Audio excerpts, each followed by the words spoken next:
these three officers, cover them up for what they had done and apparently the act that they had committed upon my son. Now, just for my personal testimony, we were at the hospital. By the time I lived in Pontiac, I made it down here. There were no police presence at the hospital.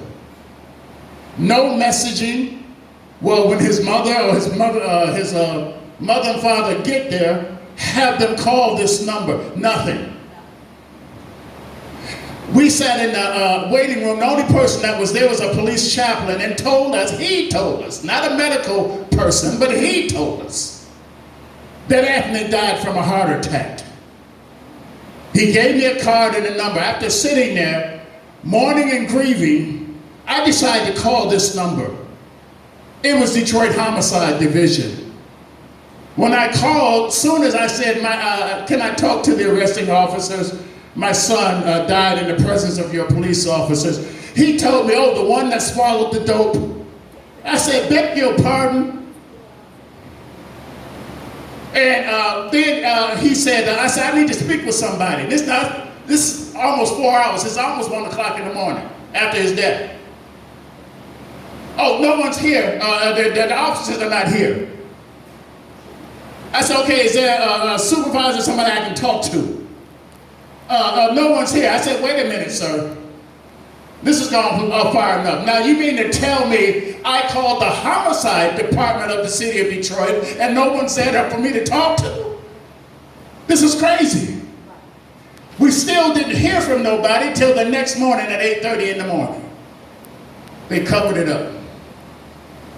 And then they gave us a police report that they put together. Now they know the time is of the essence. So they had someone call me with a police report. And here's the thing, and Attorney Sanders said the same thing. He said when they pulled Anthony over for a minor traffic incident or violation, vehicle violation, they said they saw him reaching for something. And I asked the officer, did you ever think he was reaching for his inhaler? Since he died from, and he asked you to give him his inhaler. A lot of this don't smell good, y'all. It's not lining up. And for 5 years, they thought we were going to be silent about it, but we're ready to speak out some more and let the city of Detroit, Chief Craig know that this is not right. And one other thing I'd like to share in my emotion about my son. The next day, I still didn't hear from no police until the next day. It took Chief Craig 2 days to call me. And the first thing that he said, and I said this to him, I said, Craig, I think you're doing, at that time, a wonderful job with the city of Detroit trying to turn the department around. I said, but I know what you're getting ready to say. You're going to try to assassinate the character of my son. And that's what they do. The police always try to assassinate the character of the victim. Mike Brown. This young man that died, Mr. Floyd, that died in Minnesota the other day, said there was some check fraud. That does not constitute death. I don't understand what's going on with these police officers. All right, I'm not going to digress either. Pastor Keon Payton from Ebony Magazine is here. Let's give him a hand. Amen.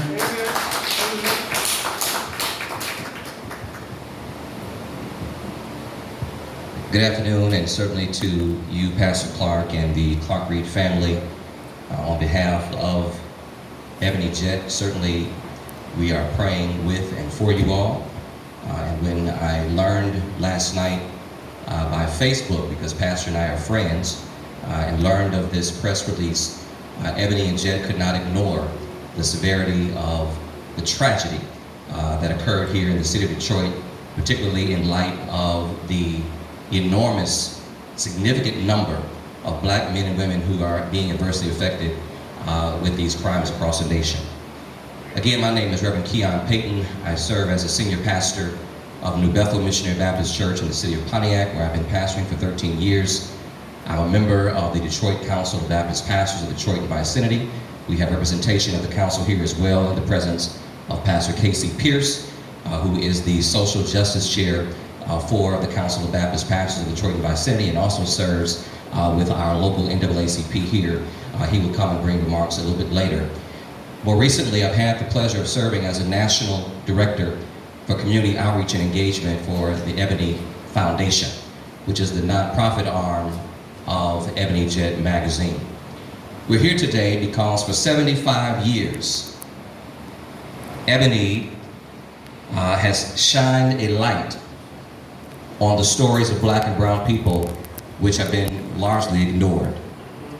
For 75 years, Ebony has been able to showcase the evolution of the lives of black and brown people, from athletes, inventors, media moguls, and even our first black president. In 75 years, we simply cannot chart any evolution on the succession of black lynchings.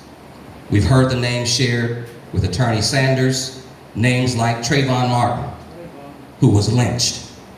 Sandra Martin, or Sandra Bland, was lynched.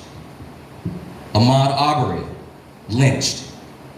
Breonna Taylor, lynched. Eric Garner, lynched. George Floyd, lynched. And our brother, Anthony Clark Reed, lynched. The litany of widely known and less known names like Anthony Clark Reed, whose lives were unjustly taken by the hand of law enforcement officers and unrighteous vigilantes. We, the Ebony Foundation and Ebony and Jet, endeavor to say that our police departments who protect these murderers and withhold evidence from families such as the Reed family are active participants in these forms of lynchings. The court systems that disproportionately lock up black and brown men and women are active participants in these lynchings. The media outlets who refuse to accurately cover or participate in creating a public record to vilify or hold back our black and brown men and women have perfected virtual forms of lynchings. Last Friday, as many of you perhaps have already heard, it was Ebony which broke the news that Kwame Kilpatrick's compassionate release was secured. And 4 days later, a suspicious hearing of the Federal Bureau of Prisons decided to reverse that decision. Ebony is here to say no more with these lynchings. Amen. Historically, America's legacy of lynchings has been meant to instill fear in our community amid, and to promote rather, sustained white supremacy. Many of you may know that in September of 1955, when young 14-year-old Emmett Till was lynched for allegedly whistling at a white woman, when no other media outlet would cover the story appropriately, it was Ebony and Jet which published the image of the lifeless body of Emmett Till in Chicago at his funeral. And we are here to say that we are tired of being sick and tired. And we've heard that before, certainly, and I think the sentiment around this nation is that the black and brown community is saying no more with these lynchings. And we're even extending the invitation because we recognize that black and brown men and women have been championing these issues for decades and for a very, very long time in this country. And we are gracious, but we are compelling other communities to stand with the black community.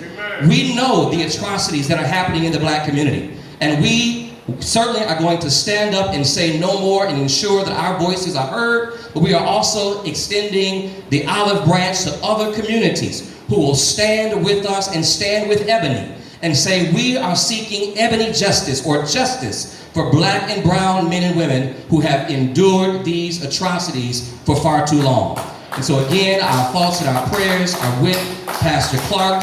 Our thoughts and prayers are with the George Floyd family. Our thoughts and prayers are with the countless names of others whose names we don't know because a video has not yet gone viral. And it should not take a viral video to encourage our community to say enough is enough and let us do what we know we can do by changing laws and engaging in real criminal justice reform that will give justice for our community. So thank you, Pastor Clark, for allowing us to come and to share. But we're going to stand with you and hopefully do